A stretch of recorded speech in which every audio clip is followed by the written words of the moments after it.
राहटों पे हो निसार, किसी का दर्द मिल सके तो ले उधार, जीना इसी का नाम। शैलेंद्र ने ये पीड़ा वही जानते थे, उनको मालूम था कि उनका जवाब क्या है। तो इनके बाद मैं इसी विषय को बहुजन अलायंस, बहुजन फोर्जिंग अलायंस के ऊपर जो बात होनी है, तो मैं कैप्टन अजय सिंह जी यादव जो 6 बार विधायक रह चुके हैं, कम से कम 13 मिनिस्ट्री के मिनिस्टर रह चुके हैं, उनके बेटे भी विधायक हैं, उनके पिताजी भी विधायक थे, और ये पूरा परिवार ओबीसी के कॉज के लिए और इसके लिए अग्रसर रहा है। और मैं उनको विनती करता हूं कि कैप्टन अजय सिंह यादव जी यहाँ आकर अपने विचार रखें।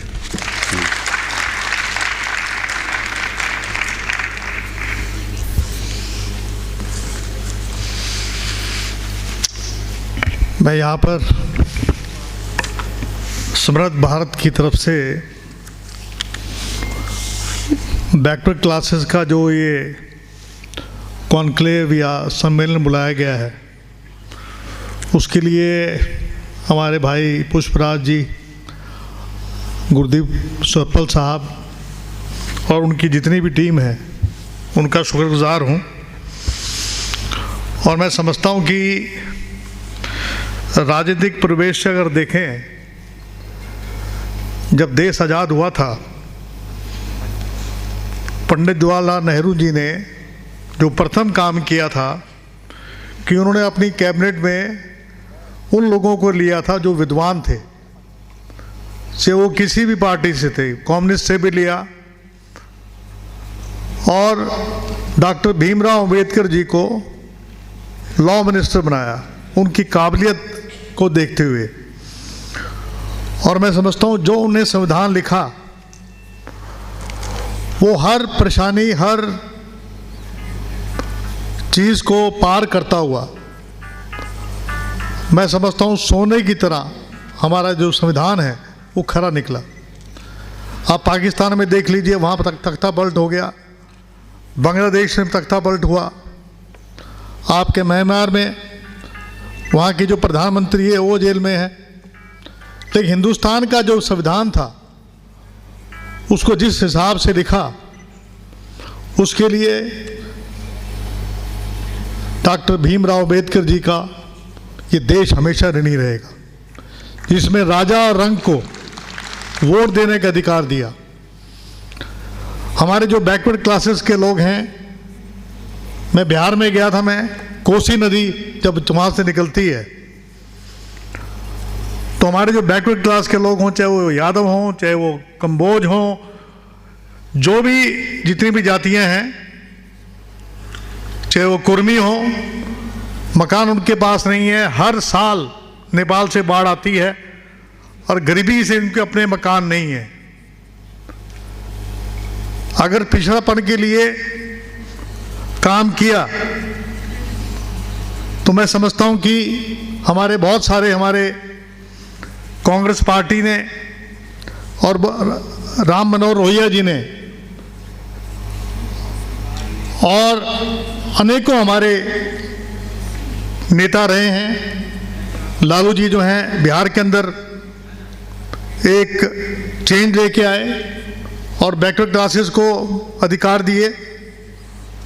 आपके उत्तर प्रदेश में, आपके तमिलनाडु के अंदर करुणानिधि जी हैं, ओबीसी नेता के रूप में उभरे। कहने का तात्पर्य यह है कि जिसकी जो परसेंटेज है उसके बारे में जनता को मालूम होना चाहिए, देश को मालूम होना चाहिए। तो मैं सबसे पहले तो मैं ये सरकार की से हम लोग जो हैं रेजोल्यूशन में हमें डालना चाहिए कि जातीय जो है जनगणना बहुत जरूरी है। जातीय जनगणना, कुछ लोग कहते हैं कि क्यों नहीं 2011 में हुआ, अब सरकार पीछे क्यों हट रही है। जातीय अगर जनगणना हो जाती है तो हर वर्ग का, प्रत्येक जाति का आर्थिक, समाज और शिक्षा के क्षेत्र में उनके बारे में पूरा ब्यौरा मिल जाएगा। अगर ब्यौरा मिल जाता है जातीय जनगणना में, उससे जो मौजूदा सरकार पीछे क्यों हट रही है। तो जातीय जनगणना होना बहुत ज़रूरी है, ताकि जो गरीब हैं, पिछड़ा वर्ग के लोग हैं, उनको आरक्षण का लाभ मिले। डॉक्टर भीमराव अंबेडकर जी ने आरक्षण का लाभ किनको दिया? पिछड़े लोगों को, शोषित लोगों को, SC ST के लोगों को आरक्षण दिया था, ताकि वो जो अन्य जातियां उनके बराबर उठ सकें। आपने देखा होगा अभी OBC के अंदर, हरियाणा के अंदर नेशनल लेवल पर जो पैमाना है एडमिशन का या नौकरियों का, वो 8 लाख रुपए प्रति साल का है, जो वो बहुत कम है। लेकिन हरियाणा ने उससे घटाकर 6 लाख रुपया कर दिया। आप देखिए बहुत सारी हमारी नौकरियां हैं, वहां पर OBC की सीटें नहीं भरी जाती हैं। हमारे जो कॉलेजेस, यूनिवर्सिटीज हैं, वहां पर OBC के जो सीटें खाली रह जाती हैं, क्योंकि इन्होंने कानून इस तरह के बनाए हैं, इस प्रकार का काम करते हैं। क्रीमी लेयर अगर लाना है, ठीक है, आपने मंत्री, विधायक और जो लोग, लेकिन अगर आप 8 लाख या 6 लाख रखते हैं तो क्लर्क का बेटा भी जो है वो आरक्षण का लाभ नहीं ले सकता है। तो ये खामियां हैं बहुत सारी आरक्षण के अंदर, इसके बारे में हमें सोचना पड़ेगा। इसके साथ साथ मैं कहना चाहूंगा कि OBC उत्थान के लिए अलग मंत्रालय बनना चाहिए, जो कि पिछड़ा वर्ग के लिए कल्याणकारी योजनाएं बनाए। वो कैसे बनेगा? जब तक जातीय जनगणना नहीं होगी, ये नहीं पता लगेगा इस वर्ग के लोग पिछड़े हैं, जो लोग BPL से ऊपर हैं, जो लोग अमीर हैं, उनको आरक्षण की जरूरत नहीं है। लेकिन जातीय जनगणना करेंगे तो उसमें शिक्षा का भी पता लगेगा, उसमें यह भी पता लगेगा कि उसके पास कितनी ज़मीन है, उसके पास कितना, उसके पास उसकी एजुकेशन क्वालिफिकेशन है। तो ये मेरा ये मानना है कि उसके लिए स्पेशल बजट OBC के लिए होना चाहिए। वो तभी बनेगा जब इससे अलग से इसका मंत्रालय बनेगा। और अगर बहुत सारी हमारी नेशनल पार्टीज हैं, मैं कांग्रेस से बिलोंग करता हूं, मेरे पिता भी कांग्रेस में थे, 3 दफा वो विधायक रहे, 6 बार मैं विधायक रहा, मंत्री भी रहा, मेरे बेटा भी MLA है रेवाड़ी से। मैं ये कहना चाहता हूं कि OBC को जो है सारी नेशनल पार्टीज जो हैं उन्होंने उनको दरकिनार किया, उसकी वजह से क्षेत्रीय पार्टी उभरी हैं, चाहे मुलायम सिंह जी की पार्टी हो उत्तर प्रदेश में, मायावती जी हो, उधर आपके बिहार में लालू प्रसाद जी हैं, करुणानिधि जी हैं। मेरा कहने का तात्पर्य यह है कि आज जो है नेशनल पार्टीज को, जो अखिल भारतीय पार्टी हैं, उनको OBC की ताकत को पहचानना पड़ेगा। और हमारी ताकत को जब पहचानेंगे, जब एक नारा था डॉक्टर भीमराव अंबेडकर जी का, शिक्षित हो, संगठित हो और संघर्ष करो। तो मैं ये कहना चाहूंगा कि OBC वर्ग को संगठित होना पड़ेगा। अगर आप चाहते हैं आपको अपने अधिकार मिले तो आपको संगठित होना पड़ेगा। अगर आप संगठित नहीं रहेंगे तो आपके साथ क्रीमी लेयर भी बना देंगे, आप लोगों को हर प्रकार से पीछे की ओर धकेलेंगे। आप देखिए रेजिमेंट है आर्मी के अंदर जो है, अही रेजिमेंट नहीं है, गुर्जर रेजिमेंट नहीं है, जाट रेजिमेंट है, राजपूत रेजिमेंट है। आप मुझे बताइए क्या सेना के अंदर भी क्या अगर जातीय बात होती है? मैं कहता हूं यहां सिर्फ इंडियन आर्मी लिखा होना चाहिए। तो मेरा याद, अगर आपने उनको ये स्थान दिया है तो अही रेजिमेंट गुर्जर रेजिमेंट क्यों नहीं बन सकती? इस बारे में जो मौजूदा सरकार है, जो पहले वाली सरकार है, उनको जो अंग्रेजों ने पदोन्नति बनाई थी, हम उस पर चल रहे हैं। जिन लोगों ने अंग्रेजों का विरोध किया था उन जातियों को दरकिनार किया गया, उन लोगों की रेजिमेंट नहीं बनाई। उसी प्रकार से न्यायपालिका में आप देख लीजिए, आरक्षण की बात है, वहां आरक्षण नहीं है, वहां पर OBC और SC ST के लोग नगण्य हैं। जेलों में लोग कौन ज्यादा गए हैं? OBC और SC और ST के लोग जेलों में गए हैं। मैं बिहार का आपको एग्जांपल दे देता हूं। एक मंत्री उच्च जाति के था, उसको छोड़ दिया गया, और एक मुख्यमंत्री जो पिछड़ा वर्ग का था उसको कारागार में भेज दिया।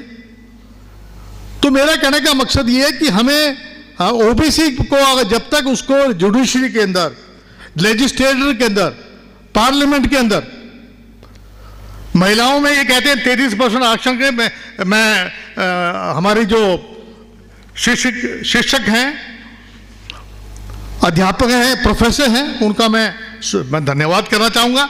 लेकिन उसके अंदर जो है ओबीसी और एससी और एसटी को क्यों इग्नोर कर रहे हैं? पिछले बैकडोर एंट्री से ये चाहते हैं कि जनरल कैटेगरी के लोग सारे 33% में आ जाएं।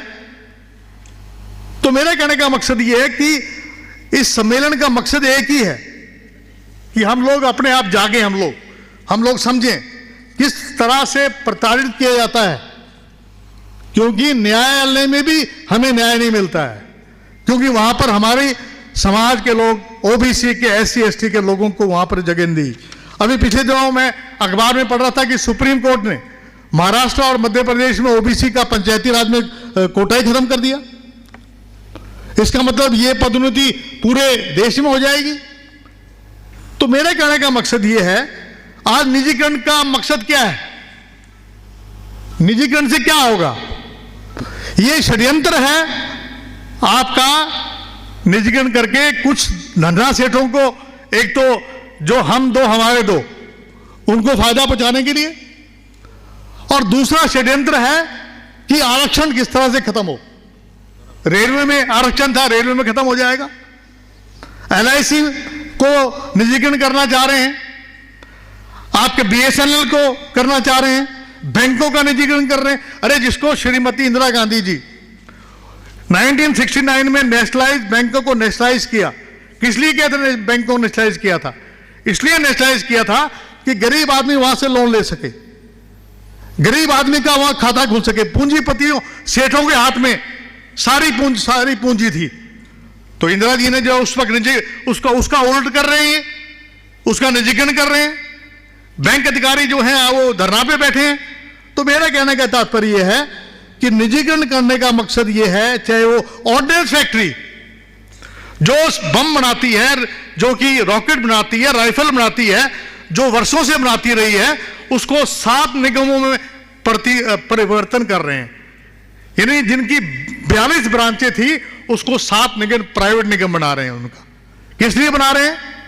क्यों बना रहे हैं? केवल उन पूंजीपतियों को, लोगों को फायदा पहुंचाने के लिए। तो मैं केवल अंत में इतना ही कहना चाहूंगा कि प्राइवेट सेक्टर अगर ये करना चाहते तो वहां आरक्षण का प्रोविजन होना चाहिए। ओबीसी के लिए भी, एससी के लिए भी, एसटी के लिए भी आरक्षण होना चाहिए। तो मैं उम्मीद करता हूं कि जो आज हमारा यहाँ का जो कॉन्क्लेव रहा है, उसमें हम लोग जो हैं इस बात का हम मंथन करें कि जब यूपीए की सरकार थी, 24 करोड़ लोगों को बीपीएल से ऊपर ले आए थे, और जब अब भाजपा की सरकार है तो 22 करोड़ बीपीएल से नीचे आ गए। तो आप सोच लीजिए हम कितना आगे बढ़ रहे हैं। तो कहने का तात्पर्य यह है कि आज जो है सांप्रदायिक ताकतें देश को बांटने में लगी हुई है, धर्म और जाति के नाम से। मैं चाहता हूं कि जो हमारे ओबीसी के लोग हैं, जो देश में 50-60% के आसपास हैं, वो संगठित हों, संघर्ष करें और शिक्षित हों, तभी हम आगे बढ़ सकते हैं। ये मैं कहने आया था। आप लोगों ने मुझे समय दिया, बहुत बहुत धन्यवाद।